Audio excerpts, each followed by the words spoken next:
আচ্ছা, আমার কাছে আসলো, ছেলে 11-এ পড়েন, এক শিক্ষক নিয়ে আসলেন।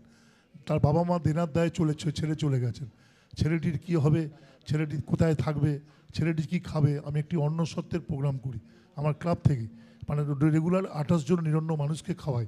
ওই ছেলেটির আজকে ঠিকানা হলো ওই খাওয়া, এবং ওর দায়িত্ব নিয়ে প্রতিদিন আমি এই পায়েল সরকারের প্রোগ্রামে এসে দেখেছি সমাজের এমন পিছিয়ে পড়া মানুষ, একটি মেয়ে আছে সুন্দরবনে, তাকে একটা বাল্ব এমনভাবে অ্যাসিড বাল্ব মেরেছিল, মেয়েটিকে একদম কুৎসিত ব্যাপার হয়ে গেছিলো। কিন্তু তার হাজবেন্ড আজকের সমাজে মানে খারাপ দিকগুলোকে তুলে নিয়ে আসে। কেউ বলেন যে এটা পড়তে হয় নয়, পিছিয়ে পড়তে হয়। কেউ বলে আমরা দেখুন কি আনন্দ আকাশে বাতাসে। যারা তোলেন তারা কিন্তু এই মানুষগুলোর কথা তোলেন না, সমাজের এই মানুষগুলোকে তুলে নিয়ে এসে পায়েল সরকার একটা দেন, এবং আমরা সবাই মিলে সেটা উপস্থিত থাকি। এটা একটা ইনোভেটিভ আইডিয়া। এই আইডিয়াটা আমরা যারা ক্লাব করি খুবই ভালো করে শিখি, এবং আমি নিজেও প্রায় আমার ক্লাব রাজারহাটের প্রতিষ্ঠিত ক্লাব, আমি 22শে জানুয়ারি আমার ক্লাবের প্রতিষ্ঠা দিবসে এই ন্যাচারের একটা প্রোগ্রাম করি, মানুষকে নিয়ে সবাইকে নিয়ে এরকম ধরনের একটা প্রোগ্রাম করি। সমাজে যারা পিছিয়ে পড়া বিষয়টা থাকেন, যাদের নানা রকম বিষয়টা রেখে দেয়, মঞ্চে তুলে একটা সম্মান প্রদর্শন করে এবং জানা এর থেকে তো কোনো এ পাবার কিছু নেই। এবং দেখবেন আমাদের মিডিয়ারা অনেক কারণে ব্যস্ত থাকেন, কিন্তু এইসব মানুষগুলোকে ব্যস্ততার মধ্যে বিষয়টাকে রাখেন না। আজকে সকালেই আমার অভিজ্ঞতা জনপ্রতিনিধি হিসেবে, বাবা মা দেনার দায়ে চলে গেছেন, ছেলেটি কী করবেন, ছেলেটাকে দায়িত্ব নিয়ে আমরা সবাই মিলে করব। এই ক্যামেরা সব জায়গায় ঢুকবে না। দেবাংশু বলেন যে ক্যামেরা কোথায় ঢুকবে, ক্যামেরা তুমি যখন যার তখন তার, ক্যামেরারও কোনো নিরপেক্ষতা মুখেও শুধু বলি, আমরা অন্য কিছু করি না। কিন্তু এই অর্গানাইজেশন অনেক বছর ধরে খুবই বিষয়গুলো করছেন। আমি নিজেও পায়েল সরকার তো আমাদের সংবর্ধিত করেন, নিশ্চয় অতিথিরা একমত হবেন। পায়েলকেও আমার ক্লাব 22শে জানুয়ারি ওকে আমরা একটা সম্মান প্রদর্শন করবো এই সুন্দর একটি প্রোগ্রাম করার জন্য রাজারহাট নিউ টাউনের মানুষের পক্ষ থেকে। প্রত্যেকে ভালো থাকুন। আমরা দীর্ঘ বক্তব্য রাখবো না, এই কারণে আমরা বলি, আমাদের মুখ্যমন্ত্রী বলেন আমরা হচ্ছে ক্যাপিটাল অফ কালচার, সংস্কৃতির রাজধানী। আমি সব জায়গায় এটা বলে থাকি যে বাঙালি হিসেবে আমার এক বন্ধু ছিলেন এমপি, তিনি মানে অধ্যাপক ছিলেন, মারা গেছেন। তিনি একটি পার্লামেন্টের গল্প আমাকে বলেছিলেন, যেটা বাঙালি হিসেবে আমার কাছে খুব আভিজাত্য লেগেছে, বা বিষয়গুলো করেছেন। যে পার্লামেন্টের সেশন হয়, আমার আরেক সহকর্মী বসে আছেন কোন জনপ্রিয় বিধায়ক, আমরা বিধানসভাতে যখন একসঙ্গে থাকি তখন কী করি, স্পিকার মহোদয় কিছুক্ষণের জন্য বন্ধ করেন, আমরা লবিতে গিয়ে গল্প করি, আর কিছুক্ষণ আমরা চেঁচামেচি করলে বন্ধ করে দেন। তো পার্লামেন্টের একটা ঘটনা ঘটেছিল 15-20 বছর আগে, স্পিকার বন্ধ করে দিয়েছেন, আর 42 জন এমপি পশ্চিমবঙ্গ থেকে নির্বাচিত বাঙালি এমপিরা একসাথে বসে চা খাচ্ছিলেন সব দলে, apart from politics, apart from religious, সব মিলে গল্প করছিলেন। উত্তরপ্রদেশের একজন এমপি আমাদের এমপিকে দেখে টিটকিরি মেরে বললেন, আরে 42 জন একসাথে কী করছো, তোমরা কোনোদিন প্রধানমন্ত্রী হতে পারবে না।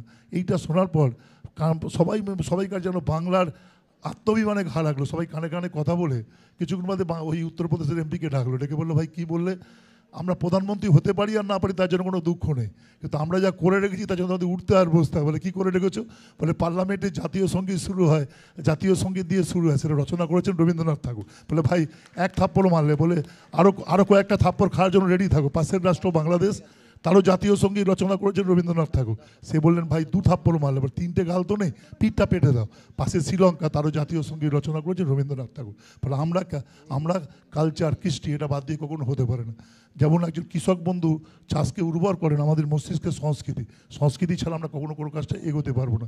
পায়েল সরকার কয়েক বছর ধরে, আমি 2-3 বছর ধরে অনুষ্ঠানে আসি, গত বছর একটা নানা কারণে আসতে পারি না। ও এই জায়গাটা চয়েসও করেছে গত বছর, এই জায়গাটা আমি আগের বছর আমি এই জায়গাটা ঠিক করে দিয়েছিলাম যে তুমি এখানে করো, মানে সব রকমভাবে আমাদের নিউ টাউনের সবাই সহযোগিতা করেছেন, খুব সুন্দর একজন ভালো অভিনেত্রী, ভালো সমাজসেবী, ওর টিমটাও খুব ভালো।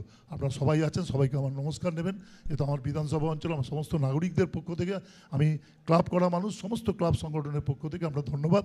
22 তারিখ পায়েলকে বলবো যে তার এখন থেকে ডায়েরিতে নোট করে রাখে, ওই দিন 3টে থেকে আমাদের অনুষ্ঠান, পায়েলকে দিয়ে আমরা সংবর্ধনা অনুষ্ঠান শুরু করব। নমস্কার, ধন্যবাদ। আমরা সত্যি আনন্দিত এবং একটা সারপ্রাইজ পেলাম আজকে আমাদের মাননীয় বিধায়ক মহাশয়ের থেকে। আর সত্যি রাজারহাট নিউ টাউন যেভাবে তিনি আলোকমালায় সাজিয়ে তুলেছেন, আমরা এই হলে অনুষ্ঠান করতে পেরে, এই প্রেক্ষাগৃহে বাংলার এত গুণী মানুষকে আমন্ত্রণ জানাতে পেরে আমরাও গর্বিত। আমরা এরপর কিছু কথা শুনবো সম্মানীয় অঞ্জন পাল মহাশয়ের থেকে। নমস্কার, আমি প্রথমেই আন্তরিক অভিনন্দন, শুভেচ্ছা, ভালোবাসা জানাচ্ছি আমাদের পায়েলকে। পায়েল মিঠাই সরকার, পায়েল আমাদের পাড়াতেই থাকে, বড়নগরের মেয়ে। আমি খুব ছোট থেকে ওকে চিনি, তো স্বাভাবিক কারণেই পায়েল যে উত্তরোত্তর শ্রীবৃদ্ধি লাভ করছে, একটা সুন্দর অনুষ্ঠান করবার যে মানসিকতাটা ধীরে ধীরে তৈরি করেছে চ্যালেঞ্জিং ব্যক্তিদের নিয়ে, এই জন্য পায়েলের জন্য সবাই জোরে একটা হাততালি দেবেন, এটা আমার অনুরোধ। মঞ্চে তাপসদা পূর্ববর্তী বক্তা খুব সুন্দরভাবে আপনাদেরকে বললেন এই অনুষ্ঠান সম্বন্ধে। মঞ্চে উপস্থিত আছেন ঝাওয়ারজি, আমাদের অত্যন্ত প্রিয় আকরাম উপস্থিত আছেন, ডক্টর নির্মল মাঝি উপস্থিত আছে, দেবাংশু আমার অত্যন্ত প্রিয় ছোট ভাই, আমি বিধায়করা উপস্থিত আছেন, নিচে আছেন মন্ত্রী আছেন। আমি প্রত্যেককে আন্তরিক অভিনন্দন, শুভেচ্ছা, শ্রদ্ধা, ভালোবাসা জানাচ্ছি।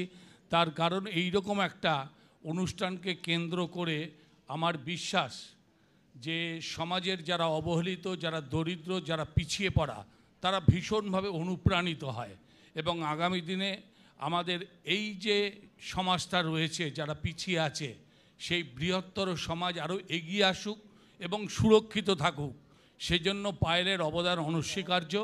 আসুন আগামী দিনে পায়েলের প্রতি আমাদের আরও শুভেচ্ছা বর্ষিত হোক এবং আগামী দিনে এই সমস্ত পিছিয়ে পড়া লোকেদের স্বার্থকে সুরক্ষিত করবার জন্য আমাদেরও সামাজিকভাবে সমাজকর্মী হিসেবে আমাদেরও একটা দায় এবং দায়িত্ব আছে।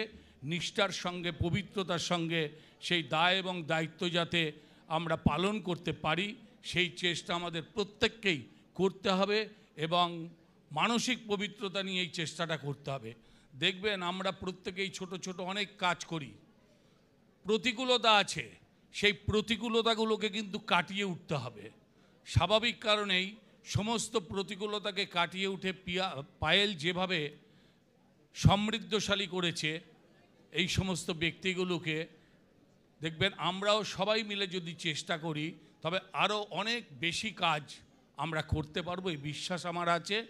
এত মানুষ এখানে উপস্থিত হয়েছেন, প্রত্যেকের প্রতি আমার শুভেচ্ছা, ভালোবাসা এবং শ্রদ্ধা রইল। নমস্কার।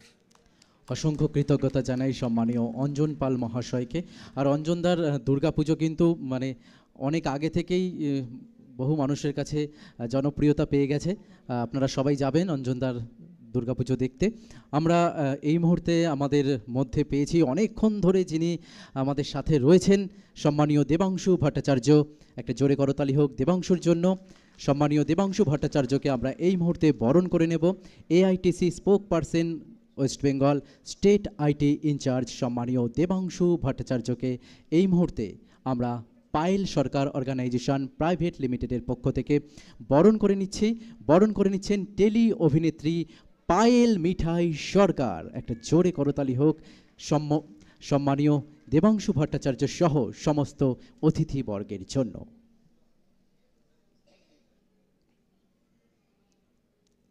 দেবাংশুর জন্য একরাশ শুভেচ্ছা এবং শুভকামনা রইল আমাদের পক্ষ থেকে। আমরা সরাসরি দেবাংশু ভট্টাচার্য থেকে কিছু কথা শুনবো, যার কথা লক্ষ লক্ষ মানুষ শোনে, প্রচুর মানুষ শুনে অনুপ্রেরণা পায়। তাই আজকের এই মঞ্চে আমরা দেবাংশুর থেকে একটু কথা না শুনলে বোধহয় অনুষ্ঠান অসম্পূর্ণ থেকে যায়। না, এখানে আমরা প্রত্যেকে, আমিও একজন দর্শক হিসাবেই প্রধানত এসেছি সেই মানুষগুলোকে দেখার জন্য যাদের হাতে আজকে মূলত পুরস্কার তুলে দেওয়া হলো, সম্মানিত করা হলো। এবং দেখুন আজকের দিন, আজকের সমাজ এরকম একটা জায়গায় ধীরে ধীরে যাচ্ছে, আমরা প্রত্যেকে প্রচণ্ড আত্মকেন্দ্রিক হয়ে পড়ছি। বড় ফ্যামিলি ভাঙতে ভাঙতে ছোট ফ্যামিলি হয়ে যাচ্ছে। অনেকাংশে আমরা অনেক বেশি আগে নিজের কথা ভাবছি। এরকম একটা পৃথিবীতে, এরকম একটা সময় দাঁড়িয়ে সমাজের যে হাতে গোনা কয়েকজন মানুষ নিজের বাইরেও আর 5টা মানুষের কথা ভাবেন, তাদের মধ্যে পায়েল একজন। এবং আমি এই কারণে পায়েলকে অসংখ্য ধন্যবাদ জানাতে চাই। ফেলতে পারে সবাই, তুলতে পারে কজন? ফেলতে পারে সবাই, তুলতে পারে কজন? তারাই হলো আসল বন্ধু, এই সমাজের স্বজন।